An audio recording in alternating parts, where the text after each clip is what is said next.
Baik, Assalamualaikum, selamat petang.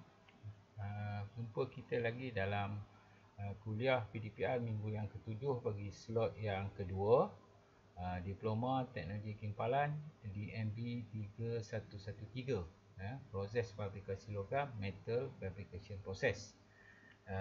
Kita masih lagi dalam kompetisi yang kedua bagi khusus ini. Semalam 14 bulan dalam slot pertama kita dah bincangkan berkaitan dengan pengiraan kos. Hari ini kita akan bincangkan bagaimana kita nak buat anggaran dan pengiraan kos sesebuah projek. Baik, kita lihat pada slide.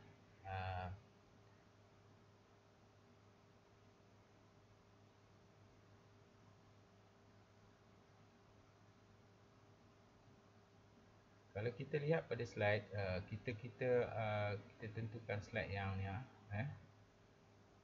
Kita akan melibatkan perkara-perkara yang kamu akan bincangkan lah bagaimana kos, contoh pengiraan, kos elektrik yang kita bincangkan. Jadi sebelum kita pergi lebih jauh, kita lihat dulu bagaimana pembayaran. Pembayaran suatu kos itu boleh berlaku lah Pembayaran pengiraan kos projek amat penting bagi memastikan projek yang dilaksanakan tidak mengalami kerugian. Baik, dalam satu kendalian projek, bayaran pendahuluan boleh dibuat berdasarkan terma persetujuan kontrak.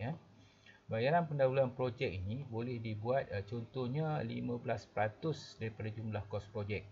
Maknanya itu bayaran pendahuluan lah. Biasanya kalau projek RM10,000, dia boleh bagi RM1,500 pendahuluan sebagai modal. Bagi tujuan itu juga pihak yang menerima kontrak perlu buat jaminan bank. Jadi kalau kamu dapat kontrak tu, kamu ada jaminan bank lah. Kamu ada modal yang cukup untuk melaksanakan tugas itu selain daripada bayaran pendahuluan. Ini bagi memastikan kepatuhan dan kemampuan kontraktor atau pembekal dalam melaksanakan kontrak. Itu bagaimana pembayaran dibuat lah dan mengira kos projek. Baik, dalam mengira kos dalam projek ini, dia ada banyak jenis kos yang kita akan bincangkan ialah pertama, kita akan bincangkan pasal kos upah buruh atau pekerja. Kos ini merupakan bayaran atau upah. Biasanya kos ini meliputi 8 jam bekerja dalam tempoh 1 hari yang mana kita bayar kepada pekerja. Selain daripada itu, bayaran ini akan dibuat potongan SOKSO, APF dan lain-lain charge. Ini untuk tujuannya untuk keselamatan kamulah sebagai seorang kontraktor. Dia ada potongan.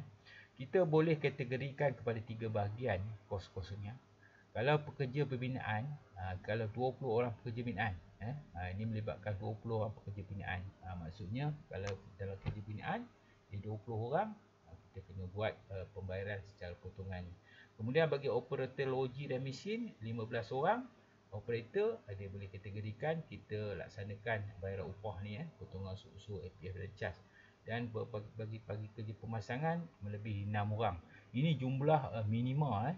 Jadi kalau ada 3-3 ni, maknanya syarikat tu dia terpaksalah buat potongan lengkap. Dia bukanlah syarikat kecil maksudnya. Okey, seterusnya kita tengok harga bahan kimpalan. Harga bahan atau pekerja kimpalan fabrikasi ni, kos ini merupakan harga persetujuan antara kontraktor dan pembekal. Harga ini telah disetujui bersama dengan mengambil kira diskaun atau pemotongan harga mengikut perjanjian. Lazimnya kita boleh kategorikan kepada 3 bahagian. Okey, 3 bahagian. Pertama sekali kita ada bahan utama. Bahan utama ni dia mesti 30 item, lebih 30 item. Bagi sub kumpulan bahan pula, dia maknanya bahan lain lah. Okey, kalau bahan utama seluruh projek kamu besi pipe. Okey, besi pipe size spesifikasi berapa, spek berapa. Jadi mesti ada berapa item. Jadi sekurang-kurangnya ada 3, kalau ada 1-2 item, 30 item ni dia punya maksima. Bagi sub kumpulan dia ada 89 item, bagi item bahan binaan dia ada 619 item. Dia ada macam-macam. Kalau kata nak buat tangga tadi, nak buat awning, apa yang diperlukan? Bahan utama dia. Sub ni maknanya skru dia, elektrod dia adalah bahan-bahan sokongan. Okey. Sekarang kita bincang pasal kadar sewa. Kadar sewa jentera dan belian peralatan. Sewa yang dibayar untuk peralatan atau jentera yang diguna, biasanya peralatan sukar diperolehi. Biasanya kalau kita menyewa ni macam contohnya kita menyewa tolak. Kalau kita beli kita serugi sebab projek ni kita nak guna sekejap je. Jadi adalah lebih kita menyewa.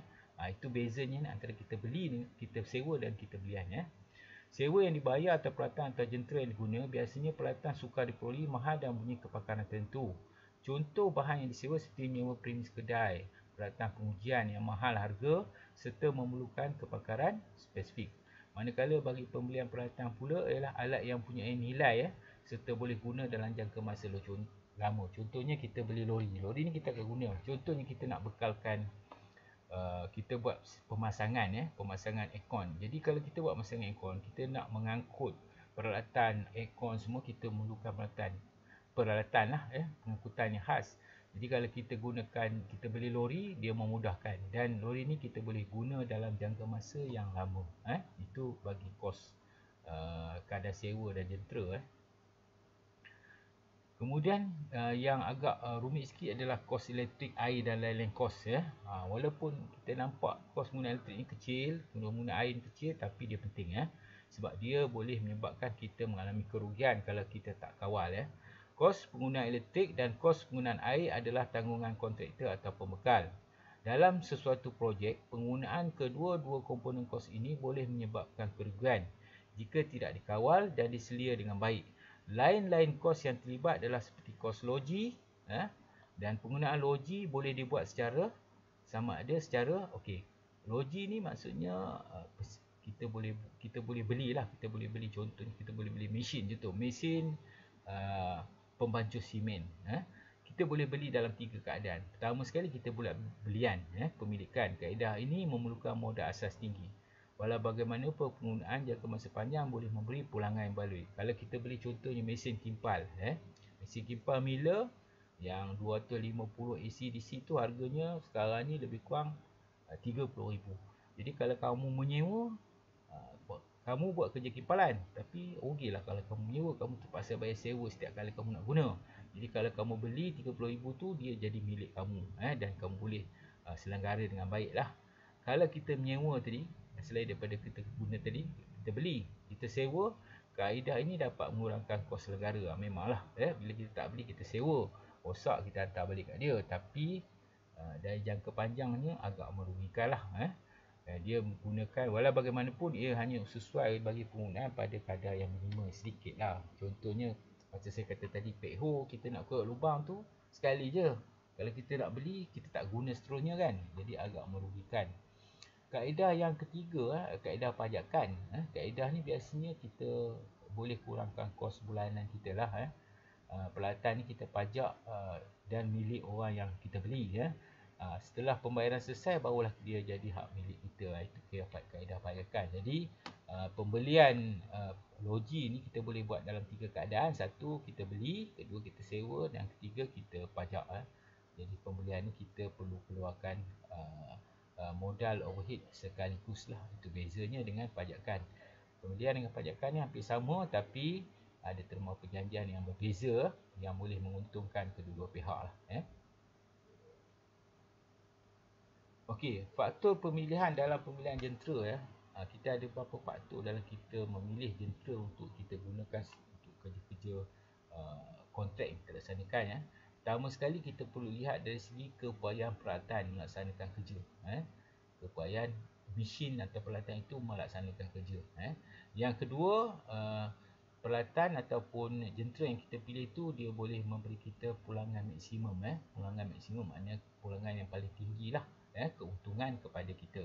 Yang ketiga, peralatan ini kita mudah perolehi, dan boleh kita dapat di mana-mana, mudah lah. Di mana-mana kedai kita boleh dapat, maknanya tak susah. Kita tak perlu import contohnya. Kalau kita perlu import, dia agak sukar. Kemudian yang keempat, peralatan kita boleh senggara dan tidak melibatkan kos yang tinggi. Ini sudah semestinya lah. Jadi kemahiran kita nak menggunakan jentera ni penting, supaya kita mudah selenggara dan kita dapat mengurangkan kos kita. Yang kelima, peralatan yang melibatkan penggunaan yang berterusan. Jadi kita boleh tahulah kalau kita buat kerja asas kimpalan, kita perlu ada mesin kimpal, kita perlu ada mesin canai. Dan itu maknanya kerja yang kita tak perlu kita sewa. Kita boleh beli dan kita pelihara ataupun kita pastikan dia long life ya. Yang ketujuh, yang keenam maaf, jangka hayat lama dan kos rendah. Kita kena pastikanlah kualiti jentera yang kita beli tu adalah baik ya, dan kos yang berpatutan. Baik, ini satu jadual ya, satu jadual contoh pengiraan kos elektrik ya. Jadi saya harap nanti waktu kamu buat projek tahun akhir kamu akan ambil kira lah kos-kos ni ya. Jadi kita bincangkan bagaimana kita nak buat pengiraan kos elektrik ya. Jadi untuk mudahkan kamu, biasanya kamu bentukkan dalam satu jadual ya, jadual murah. Ini adalah pengiraan kos elektrik ya. Pertama sekali, mesin apa dia guna, kita kan mesin kipal. Kalau nak baik lagi, kamu letak spek dia 250 AC/DC contohnya. Okey, watt ni kamu boleh lihat pada dia punya spesifikasi pada mesin. Jadi mesin kimpal yang saya pilih ni adalah dia punya 26,500 watt. Saya convertkan pada 26.5 kilowatt. 1000 watt bersamaan dengan 1 kilowatt. Itu kamu kena faham lah. Kemudian anggaran masa yang kita gunakan, kamu kena anggarlah. Contoh kamu kerja tadi, kita dah bincang pasal waktu kerja, kamu dah boleh tahu berapa jam kamu bekerja. Jadi 40 jam. Jadi jumlah guna kita darabkan 26.5 kilowatt, kita darab dengan 40 jam. 40 jam ni dia menekami 8 jam. 8 jam 8 hours 8 hours, jadi kita akan dapat 212 kilowatt per hours. Kita convertkan lah ni 8 kali 5 40 okey. Kerjanya 5 jam lah. Okey, mesin canai dia 1500 watt, kita convert 1.5 kilowatt, kita kerja 4 jam. Jadi 1.5 kita kali dengan 4, kita akan dapat 6 kilowatt per jam. Jadi jumlah yang kita gunakan seluruhan ialah 218 kilowatt per hour sejam. Per hour lah, kilowatt per hour. Okey, cara kita nak kira, kita rujuk balik bil elektrik kita. Kos elektrik untuk 100 kilowatt yang pertama, nilai dia 0.175. Jadi kita ambil 100 yang pertama kali dengan 0.175, kita akan dapat RM17.50. Okey. Bagi kos elektrik 100 kilowatt yang kedua, nilai dia lah 0.185. So kita ambil lagi 100, maknanya kita dah guna 200 ya. 200 darab 0.185, kita akan dapat nilai RM RM18.50.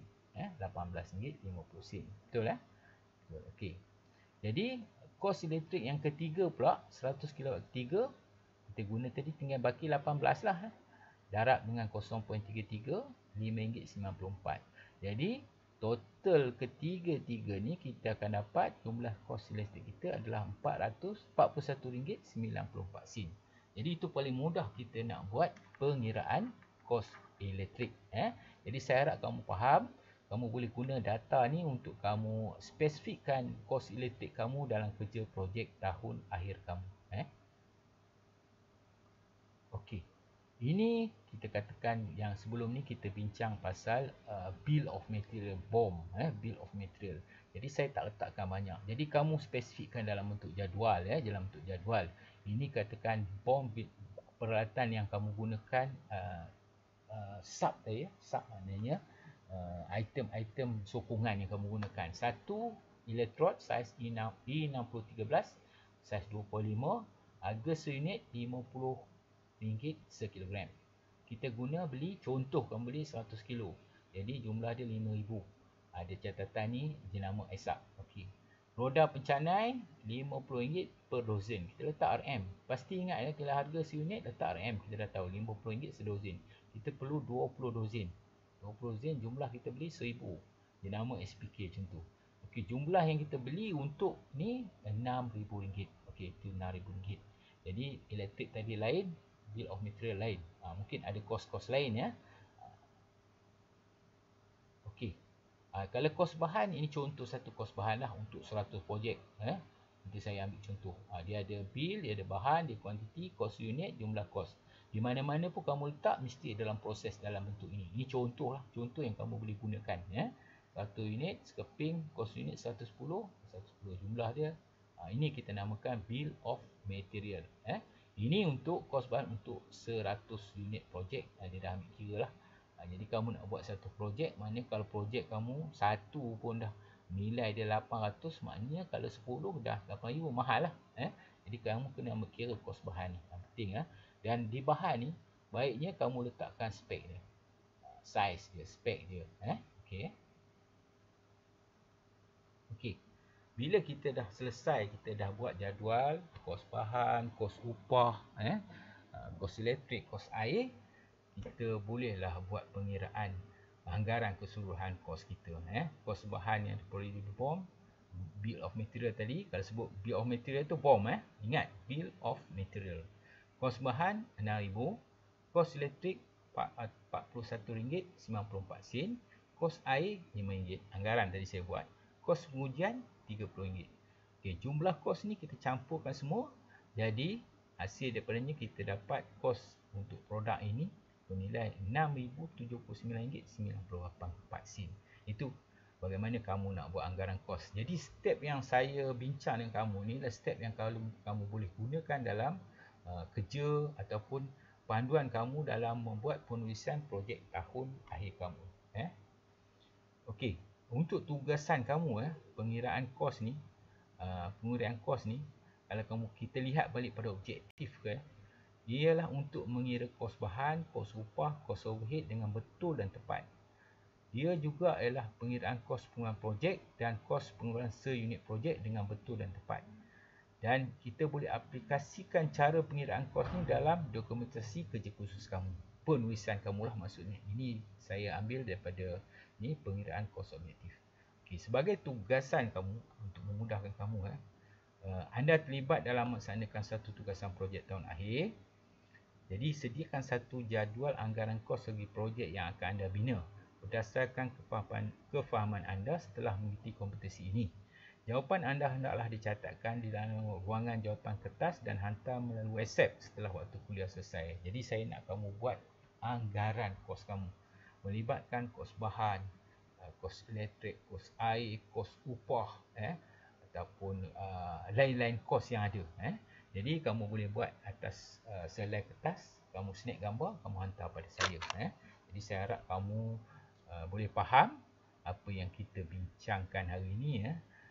Dan saya harap kamu boleh tanya saya lah secara verbally melalui WhatsApp apa yang kamu nak kamu tanya, yang kamu kurang faham, yang boleh kita bincang bersama secara dua hala. Jadi kamu faham lah bahan rujukan yang saya gunakan adalah bahan rujukan daripada slide dan nota. Ada juga saya sediakan buku ataupun bahan pembelajaran pada kamu, dan kamu boleh klik lah tengok video ni. Dalam video ni kamu boleh klik dan boleh kongsi bersama lah bagaimana pengurusan sesebuah projek itu. Saya rasa itu sajalah yang kita bincangkan untuk minggu ini. Jadi adalah penting untuk kamu memahami proses-proses ni. Jadi kamu dengarlah sekejap